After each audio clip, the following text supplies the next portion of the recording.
আচ্ছা দেখো, 12 জন বন্ধু ঠিক করলো একজন অন্যজনের বাসায় দাওয়াত খাবে, তাহলে মোট কতগুলো দাওয়াত হবে? 12 জন বন্ধু কি করলো, একজন অন্যজনের উপর বাড়িতে দাওয়াত খাবে, তাহলে মোট কতজন দাওয়াত হবে?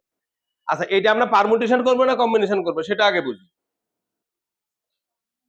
হ্যাঁ, আচ্ছা, আমরা হ্যান্ডশেকের সূত্র জানি, হ্যান্ডশেক দিয়েও কি করতে পারবো? এটা হ্যান্ডশেক দিয়ে করতে পারবো, মানে 12 জন পরস্পরের সাথে যদি হ্যান্ডশেক করে, আচ্ছা 12 জন পরস্পরের সাথে যে হ্যান্ডশেক হবে, দাওয়াত কি তাই হবে? কারণ কি, দাওয়াত তাতে বেশি হবে না?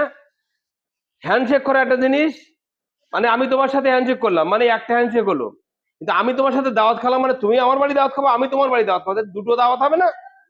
তাহলে 2 গুণ হবে।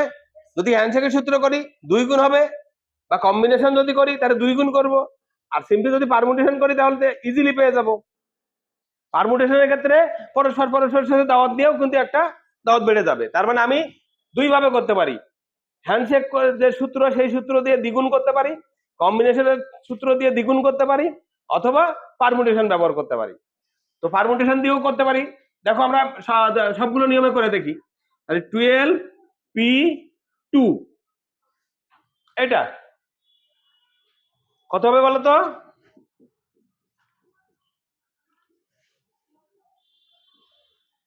11 11 দুকানি 22 2 হাতে 2 11 11 12 13 132টি হবে। এটা করলাম পারমুটেশনের নিয়মে।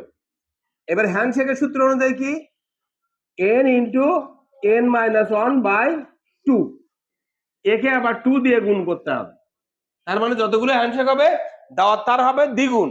তাহলে এই 2 কেটে গেল, ইকুয়াল টু n মানে 12, n মাইনাস 1 মানে 11। দেখো এই 12 ইন্টু 11 ইকুয়াল টু কত হলো? 132 হলো।